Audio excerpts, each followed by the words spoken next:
Hello, and welcome to another episode of Reading Reddit with Amber. Today I have another set of outrageous stories from r/Am I the Jerk for you.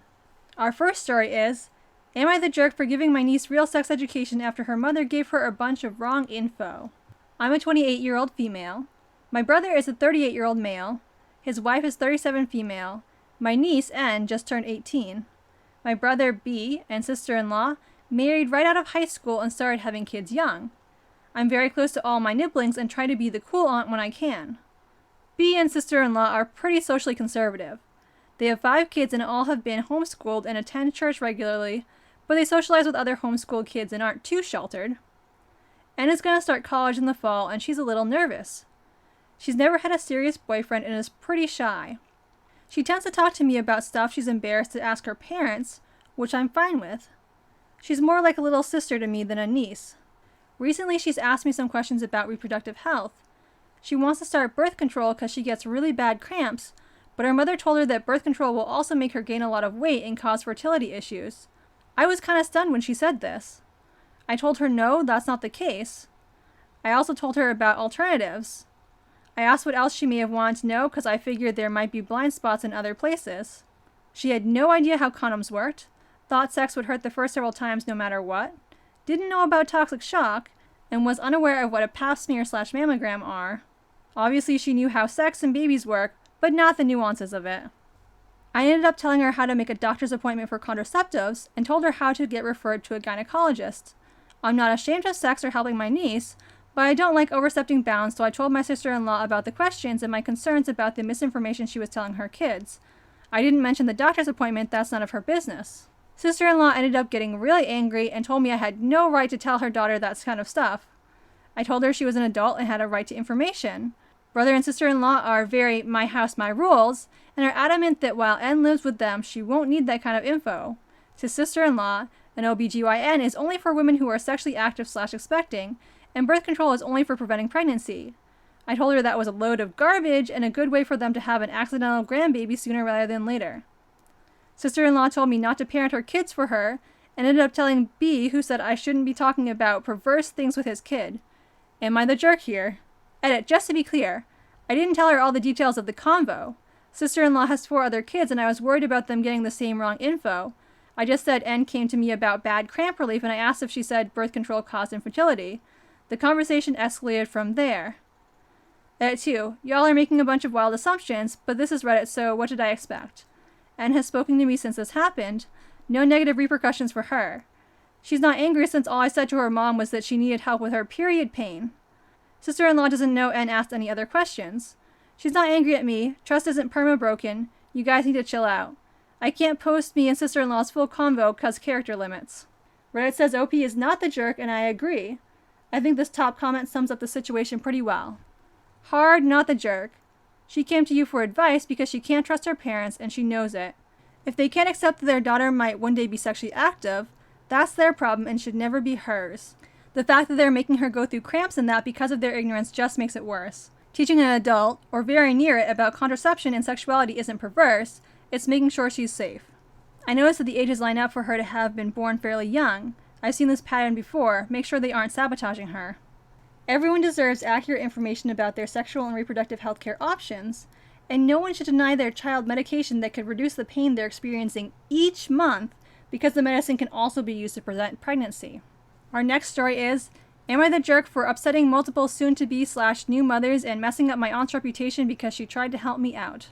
Okay, I know the title is kind of weird, but I didn't know how else to put it. Sorry if my words are a little jumbled. I'm kind of freaking out about this in the moment. Throw away because I don't know if any of my aunt's friends use Reddit. I'm currently out of work because of restrictions, server in a town that only allows takeout/delivery right now, and I've been taking on odd jobs. I'm in an okay position, so I'm just trying to get a little extra for just in case. My aunt knows this, and she, bless her heart, decided to try to help me. I thought she meant looking into her town's job ads or asking around at her work, so you all can probably guess why I was extremely confused when I got home from camping to a ton of emails from aunts, friends, and relatives about baby blankets. For background, I've been crocheting and knitting since I was a little girl, and when aunt's 2 children were born, I made them both baby blankets as baby shower gifts. These blankets were about 4 feet by 5 feet, enough to last through childhood if necessary, complex with lots of colors, single crochet afghans, and they easily took me around 30 hours of work each. Back to the problem. I read through the messages, and it seems my aunt was promising them a custom baby blanket done in 2 to 3 weeks for $50. There is no possible way I could work that fast or charge that little. Materials cost between $35 to $75 depending on the yarn, so I emailed all the women back apologizing for the mix-up and letting them know I wouldn't be able to complete their orders as promised by the aunt. I did tell them I would be willing to make the blankets, but for around $120 plus, depending on the size / materials / difficulty, etc., and within 5 to 8 weeks with a waiting list. On the bright side, 2 were completely understanding, the other 6, not so much. One said that she was devastated because her grandma was supposed to make her a baby blanket, but had recently died, and she was so excited when Aunt said I could make her one like her grandma's in time for her baby shower, 3 weeks away, and I feel so bad about getting her hopes up like that. Aunt now is angry at me because apparently everyone is mad at her too, and she was just trying to help me out. She thinks I'm being ungrateful, and I should have just done it because blankets aren't very difficult to make and to save face. She also thinks $120 is too much to ask. There are cheaper ones on Etsy, and she's worried about how this whole thing might affect some of her friends with postpartum depression. That worries me too. I'm so ticked at her for this, but I understand why she did it, and I know she was just trying to help me out. But ugh, I feel terrible and like a total jerk because of how many people are hurt and upset. Am I the jerk for not making the blankets and upsetting everyone? Reddit says OP is not the jerk, and so do I. This top comment explains what's wrong with the aunt's position fairly well. Not the jerk at all. It was a misunderstanding at first, but now that she understands the reality of the situation, that is a totally unreasonable ask on your aunt's part. This doesn't really sound like it's about helping you out anymore as much as it is doing a solid for her friends.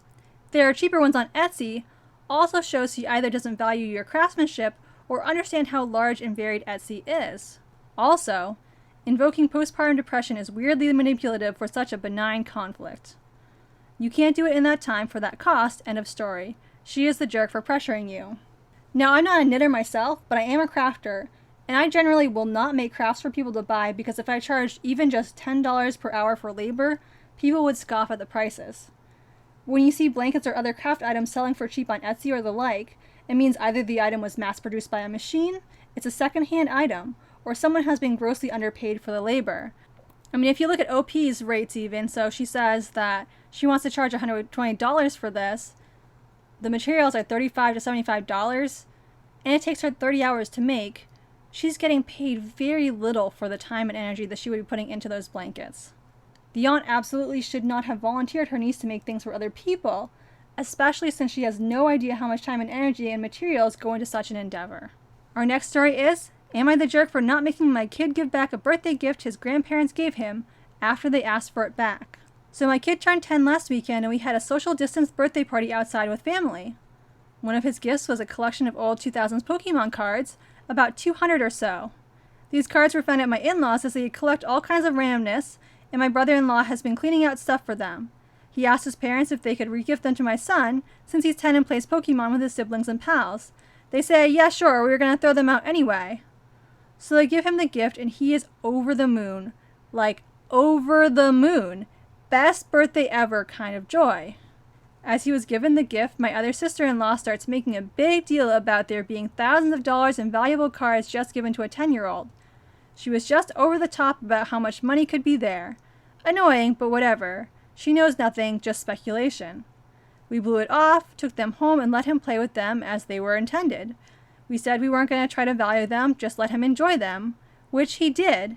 He plays for hours with his older sisters for 3 days, makes all kinds of decks. They all have a blast. Then, I get a text from my in-laws demanding such a valuable gift back. They think there are thousands of dollars there thanks to my sister-in-law. And my kids are ticked, man, offended that they asked for them back.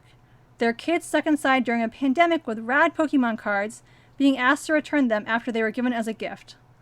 My 13-year-old, his older sister, sends a well-written but salty message saying just that.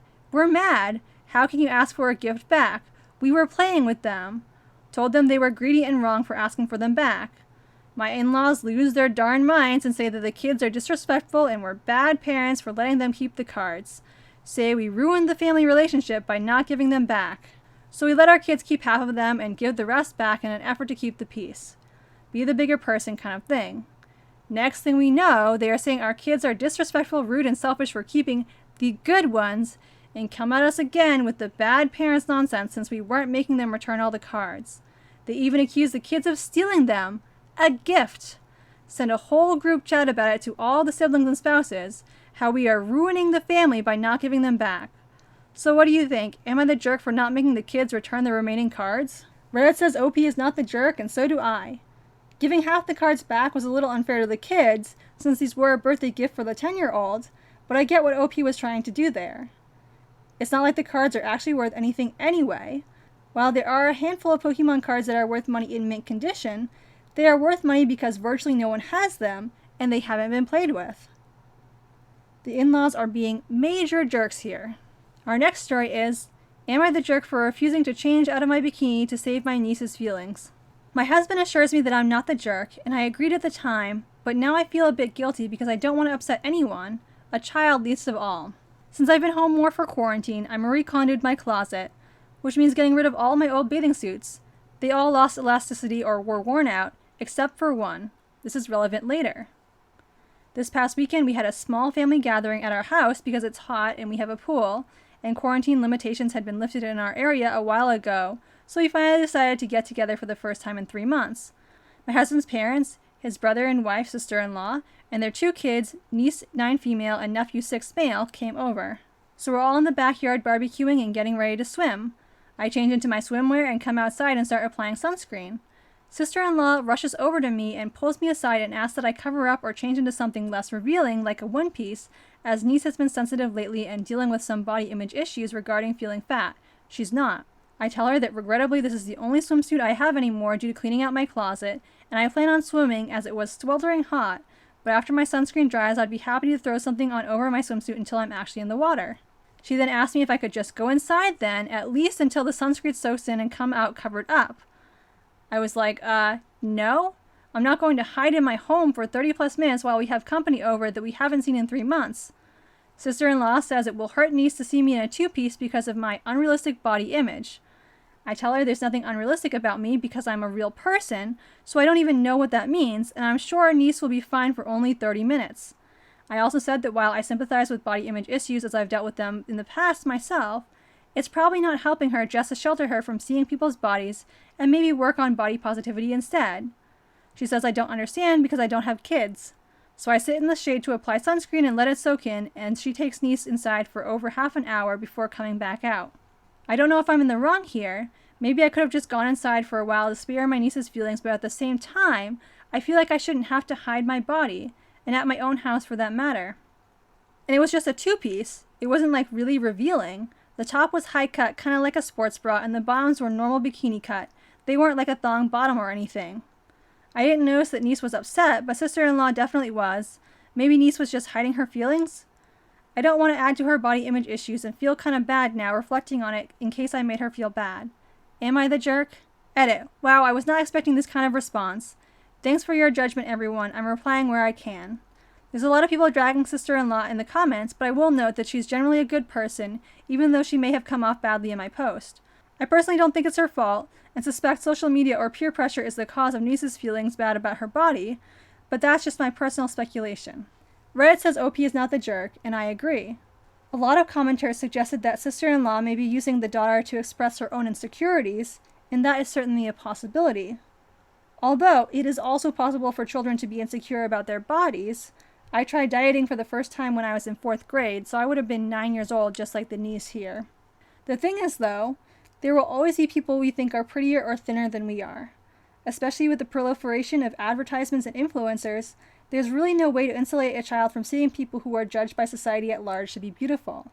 There are lots of ways the mom could try to help her daughter deal with her insecurities and show her the value of bodies of all sizes, but asking the aunt to hide her figure is not going to help. Our final story for the day is, am I the jerk for telling my girlfriend to get rid of her journal? I'm a 34-year-old male, and my girlfriend is a 25-year-old female, and she had a traumatic brain injury that she got when she was 20 from a horse accident. Her skull was fractured in 2 places, she spent time in the hospital in physical therapy, and months away from work. It was a long road, but she is a completely different person now. You can't even tell anything is wrong with her except for a scar above her eyebrow. That being said, the accident left her with a traumatic brain injury nonetheless. She has been left with a multitude of issues to work through that her neurologist said may get better with time or not. One of her many issues is memory loss. She had a lot of tough times because of this, friends, family, and when she went back to work. Something she found that worked for her was carrying a small journal with her at all times. It started when she went back to work, vet field, and had to figure out how to remember things the doctors were telling her. She works ER, so it's quite hectic and stressful at times, and she almost quit before deciding to write everything down. And when I say everything, I mean it. Now that she has this journal, she carries it everywhere, even outside of work. We're joining friends at a bar? Journal. Dinner with my parents? Journal. One of our friends states something? Down in the journal. And she holds on to them. So she has tons of little books with friends and family's info, work stuff. I finally asked her to leave the journals to work as it's embarrassing to be seen with her constantly writing things down people say to us. She called me a jerk and said she couldn't believe I would ask her to do that. Am I the jerk? It's just with friends, not work. Reddit says OP is the jerk, and I absolutely agree. Asking her to stop carrying around the journal is ableist, and being embarrassed by it at its core is no different than being embarrassed to be around someone in a wheelchair. She needs the journal to help her remember. Why would you want to deprive her of memories of the fun times she has with her friends, so all she has are memories of work? OP is a huge, huge jerk here. I hope you enjoyed today's video. If you did, I'd love it if you gave it a like or let me know in the comments. I post new videos twice a week, funny or outrageous ones on Wednesdays and spooky ones on Sundays. Thanks for watching and have a great day.